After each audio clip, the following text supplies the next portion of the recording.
Olha, o mercado já aponta para uma possível interrupção no ciclo de calibração da Selic pelo Banco Central nesse ano.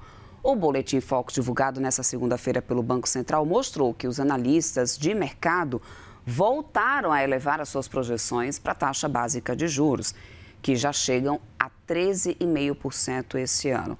Até uma semana atrás, as expectativas se mantinham em 13,25%. Se uma alta for concretizada, o atual ciclo de cortes seria o mais curto desde a criação do regime de metas de inflação. E é sobre esse assunto que a gente vai conversar agora com Ian Lima, que é gestor de renda fixa da Interasset, que já está aqui comigo. Ian, muito bem-vindo, meu querido, aqui à nossa programação. Obrigada por ter aceito aqui o nosso convite. Obrigado, Débora. Bom dia. Ian, até semanas atrás, o mercado discutia, quantos cortes teríamos na taxa básica de juros.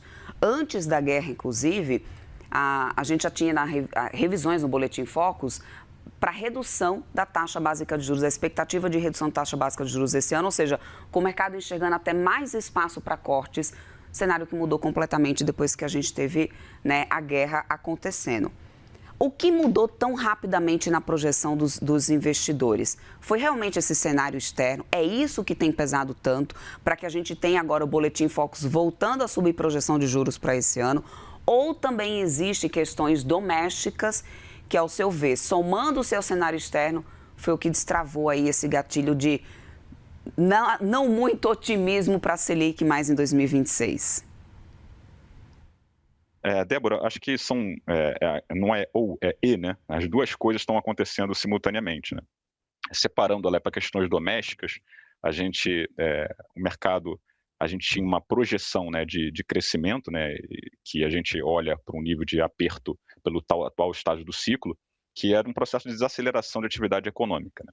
A gente passou o primeiro trimestre com uma economia mais aquecida do que o esperado para esse estágio do ciclo, né? Então, dito isso, existe uma certa percepção que o hiato, né, do produto é um pouco mais elevado do que se imagina. Então, nesse contexto, o espaço, a necessidade de corte de juros fica menor, né, porque é quase como uma economia que não pede um corte de juros nesse exato momento. Somados a isso, né, a gente está num processo ainda de revisão do PIB mais para cima do que para baixo, porque tem alguns elementos adicionais que foram empilhados ao longo desse ano que ensejam que o PIB vai ser um pouco mais alto. Aí a gente fala medidas fiscais, creditício, desenrola e outras medidas que acontecem normalmente em anos eleitorais, né, para estímulos à demanda. Então, isso é um contraponto ao trabalho do Banco Central. Então, isso de uma forma resumida, explica um pouco dessa dinâmica que vem tirando o ímpeto de cortes da Selic prospectivos do Banco Central. Somado à questão externa, aí não é surpresa para ninguém a questão do petróleo, que vem atrapalhando o trabalho de bancos centrais no mundo inteiro por esse choque de oferta que acaba tendo uma contaminação ao longo do tempo, principalmente na questão dos efeitos de segunda ordem, que são as inflações subjacentes, que estão todos os bancos centrais monitorando, então isso está pegando para os bancos centrais de países desenvolvidos, que já vão começar a subir juros nessa semana e na semana que vem. E isso pega para o Brasil também, em alguma medida. Mas, de novo, assim, fora isso, né, dessa questão externa, a gente já vinha com um processo de uma inflação já mais resistente antes até da guerra, né? Ian, eu quero pegar aqui já o gancho que você falou sobre os bancos centrais ao redor do mundo voltarem a subir juros, porque a gente também tem agora já parte de consenso ali se formando no mercado, além extra Boletim Focus, de que há a possibilidade do Banco Central do Brasil voltar a subir a taxa básica de juros aqui. Aí, para a Interasset, há alguma percepção, existe algum cenário em que o Banco Central volte a subir juros ainda nesse ano? Isso faz sentido de alguma forma aí para vocês? O que teria que acontecer para fazer com que isso deixe de ser uma hipótese e que realmente isso vire um cenário base? Eu acho que por hora teria que olhar para o canal do câmbio, né? Muito do cenário do petróleo, ele já vem mostrando um arrefecimento importante, né? Acho que o pior do petróleo já vem demonstrando que ficou para trás, né? A gente olha o comportamento do preço do petróleo, olha os derivativos do petróleo, a volatilidade implícita das opções e a própria simetria que o mercado opera já mostra que o pior do petróleo já passou.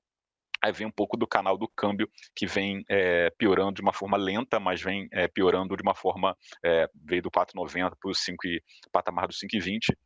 E a gente sabe que historicamente a janela favorável do câmbio ela já passou, né? Então a gente vai em processo eleitoral que tem um pouco mais de volatilidade e já começa depois a entrar principalmente no segundo, mais para o final do ano, né? Que é a questão da sazonalidade negativa do fluxo cambial. Então, acho que isso, dependendo de como essa história se desenhar, né, ainda que a gente tenha um carrego bastante elevado que acaba dificultando, né, a subida do câmbio, mas acho que seria a variável que atrapalharia um pouco mais, né. Acho que também tem um pouco também de entender os impactos, né, das medidas de estímulo da demanda que estão acontecendo também, né. Mas eu acho que esse cenário seria o cenário alternativo. Hoje, para a gente, existe um cenário base que acho que o Banco Central até deveria fazer, né. A gente começou esse processo de calibração, o Banco Central começou esse processo de calibração, né, a gente falou até em outros episódios aqui que eu estive com vocês, por conta até um caminho de inflação que foi mais baixo do que ele tinha, então ele tem um juro real ex-post mais alto do que ele imaginava, então ele está meio que estava ajustando justamente para tentar colocar num caminho um pouco mais adequado ao que ele imagina para ter um equilíbrio até para a atividade também. Só que com esse choque, né, que a gente está vendo, né, e o Banco Central, acho que a forma que a gente entende que é o mais adequado, ele tem um espaço para colocar uma manutenção da Selic para agora, acho que seria o mais adequado, mas deixar ainda o viés, o easing bias, né, o viés ainda de corte para frente, não sei se, quando parecido com o que aconteceu na economia no Fed, né, há pouco tempo atrás, que ele tinha aquele easing bias, apesar de parar o corte, seja que o próximo movimento não é de alta, ou é manutenção ou é de baixa. Então alguma coisa nesse sentido. A gente está numa Selic de 14,5, e seria uma solução mais adequada, até para ele mostrar, né, que tem um comprometimento, né, com a meta lá na frente, né, e também para tentar segurar a âncora do câmbio, né, porque se ele tem um movimento, uma guinada mais dove agora, ele pode desgarrar o câmbio, principalmente no momento que historicamente enseja que o câmbio tem um movimento um pouco mais frágil, tá? Então acho que esse é o caminho mais adequado.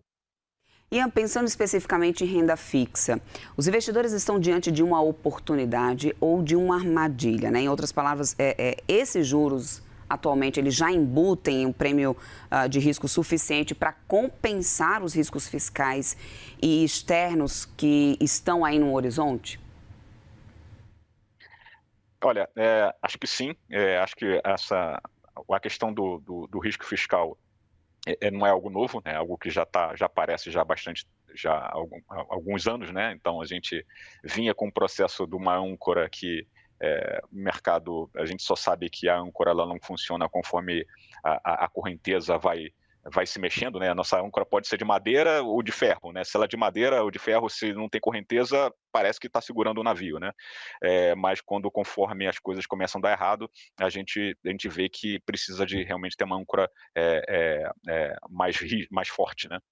Então essa questão fiscal atrapalha, né, atrapalha claramente o processo monetário, o trabalho do Banco Central, por esse estímulo à demanda, mas entendo que essa Selic num patamar de 14,5, olhando para o que a gente tem até das expectativas para frente, ela é suficiente para deixar as expectativas de inflação no horizonte relevante ali ao redor da média, da meta, né, que é algo na nossa cabeça, algo como 3,2, 3,1 ali na frente. Então, de novo, volto à etapa tudo constante, obviamente a gente não pode acelerar o processo fiscal, né, do que já não está de uma forma adequada, mas tudo constante, volto a falar que acho que o processo de 14,5 seria uma Selic que já cabe até nos modelos, uma inflação ao redor da meta do horizonte relevante, e por hora não cabe um cenário de alta, né? Esse seria um cenário alternativo, mas de novo, depende muito também do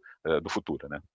Perfeito, meu querido. Quero muito agradecer seu tempo aqui conosco. Conversamos com Ian Lima, gestor de renda fixa da Interasset. Muito bom dia para você, meu querido. Até uma próxima. Bom dia, até a próxima, Débora. Até mais.